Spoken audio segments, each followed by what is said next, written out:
మరి కాల్ తీసుకుందాం. గుంటూరు నుంచి రమేష్ గారు. రమేష్ గారు నమస్తే. నమస్కారం రమేష్ గారు. నమస్తే సార్. సార్ చెప్పండి, కోగంటి సత్యం గారు ఉన్నారు, మీ ఏమన్నా అడగాల్సింది ఉందా? మీ అభిప్రాయం ఒకసారి చెప్పండి. నమస్తే సార్. నమస్కారం రమేష్ గారు. నమస్తే సార్. చెప్పండి చెప్పండి. కూటమి ప్రభుత్వం హయాంలో వైజాగ్ లో గూగుల్ వచ్చింది కదండి, అది చాలా మంచి విశేషం కదా మనకి.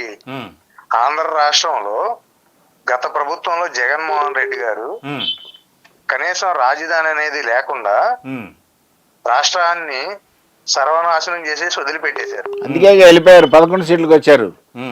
అవును సార్. ఈ రోజున కూటమి ప్రభుత్వంలో చంద్రబాబు గారు గాని పవన్ కళ్యాణ్ గారు గాని ఆంధ్రప్రదేశ్ ని అభివృద్ధి దిశలో తీసుకెళ్తున్నారు. అందులో భాగంగానే వైజాగ్ లో గూగుల్ గాని, అలాగే భోగాపురంలో ఎయిర్పోర్ట్ కట్టారు. ఇక్కడ మీరు ఇందాక విశాఖపట్నం నుంచి ఒక కాలర్ మాట్లాడారండి, అది కూడా నేను చూశాను. ఇప్పుడు అక్కడ డొమెస్టిక్ ఎయిర్లైన్స్ దిగాలి అది అని చెప్పారు, అది కరెక్టేనండి, అక్కడ దిగాలి. బట్ ఇప్పుడు ఇంటర్నేషనల్ ఎయిర్పోర్ట్ వచ్చిందనే ఉద్దేశంతో ప్రభుత్వం ఆ దిశగా ఆలోచించి అక్కడ దింపుతున్నారేమో ఫ్లైట్లు. అది కూడా మనం పరిగణలోకి తీసుకోవాలి కదా సార్. మరి మిగిలిన రాష్ట్రాల్లో కొన్ని చూస్తే ఒకే రాష్ట్ర హెడ్ క్వార్టర్లో 3-4 ఎయిర్పోర్ట్లు ఉన్నటువంటి పరిస్థితులు కూడా ఉన్నాయి. అంటే దాన్ని డివైడ్ చేసి అక్కడ ఉన్నటువంటి వారంతా రోడ్డు మీద పడిపోయినటువంటి పరిస్థితి ఉందిగా. మనం చూసాం వీడియోస్లో. లాస్ట్ రోజు ఏదైతే ఆ సర్వీసులన్నీ క్లోజ్ అయినాయో ఒకరిని పట్టుకుని ఒకరు ఏడ్చినటువంటి సందర్భాలు. మరి వారిని ఏం చేస్తారు? ప్రభుత్వం ఆదుకోవాలిగా. ఎంప్లాయీస్ కరెక్టే సార్, కన్ఫర్మ్, అది డెఫినెట్ గా ప్రభుత్వం ఆదుకోవాలి. అదే విధంగా నూతనంగా ప్రారంభించారు ఎయిర్పోర్ట్. ఆంధ్రప్రదేశ్ ప్రజలుగా మనం కూడా ఆ ఎయిర్పోర్ట్ ని ఎస్టాబ్లిష్ చేయడంలో ప్రతి ఆంధ్రప్రదేశ్ పౌరుడిగా మనకు కూడా ఒక దాంట్లో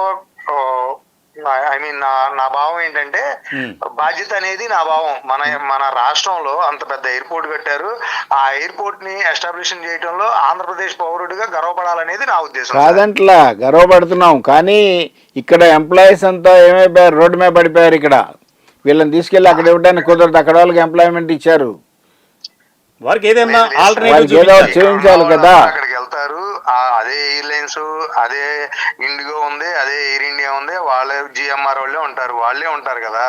ఇక్కడ వాళ్ళని అక్కడికే తీసుకుంటారు. ఇంకా కొత్త స్టాఫ్ ని కూడా ఎస్టాబ్లిష్ చేసుకోవడానికి ఉపయోగపడింది. అదేవిధంగా వాళ్ళ ఆంధ్రప్రదేశ్ లో అమరావతి నిర్మాణం చాలా స్పీడ్ గా సాగుతుంది. గత ప్రభుత్వంలో ఇందాక దాసరి రాము గారు అన్నారు, గత ప్రభుత్వంలో చేసిన అప్పులుకి ఇప్పుడు 2 సంవత్సరాలు చేశారు అంటున్నారు. ఆ అప్పులకు వడ్డీలు కూడా కట్టాలి కదా సార్. మనం ఒక 10 రూపాయలు సంపాదిస్తే 10 రూపాయలకి రూపాయి ఖర్చు పెట్టుకుని 9 రూపాయలు దాచుకోవాలి. అదే 10 రూపాయలు అప్పు చేస్తే నెక్స్ట్ ఆ 10 రూపాయలు వడ్డీ కట్టడానికి మనం 12 రూపాయలు సంపాదించినా సరిపోదు, 10 రూపాయలకి 2 రూపాయలు వడ్డీ కట్టాలి. ఇక్కడ కూడా ఉన్న ఎంప్లాయ్మెంట్ కి గానీ గవర్నమెంట్ పథకాలన్నిటికీ గానీ డబ్బులు ఇవ్వాలి కదా సార్. అప్పుడు అందుకని అప్పులు చేయాల్సిన పరిస్థితి. ఇక్కడ ఆంధ్ర రాష్ట్రానికి ఇన్కమ్ సోర్స్ లేదు ప్రజెంట్. ఆ ఇన్కమ్ సోర్స్ ని క్రియేట్ చేస్తూ చాలా అభివృద్ధి, అలా డిప్యూటీ సీఎం పవన్ కళ్యాణ్ గారు ఉన్నారు, గిరిజన ప్రాంతాల్లో ఎన్ని రకాలుగా అభివృద్ధి చేశారు. రోడ్లు వేసారు, మంచినీళ్ళు అందించారు, కరెంట్ ఇచ్చారు, ఇవన్నీ అభివృద్ధి. మీరు ఎన్నిటిని కూడా పరిగణలోకి తీసుకోవాలనేది నా భావం సార్. చేశారు, అదే చెప్పినంత చేయలేదు, 60-70% చేశారు అనేది మేము చెప్పేది. కొంతవరకే చేశారు. ఇచ్చినటువంటి హామీల్లో నిలబెట్టుకోవాలి, దానికి సంబంధించి అన్ని వర్గాల వారికి న్యాయం చేయాలనేది మా వాదన సార్. ఇంకా 3 సంవత్సరాలు ఉంది.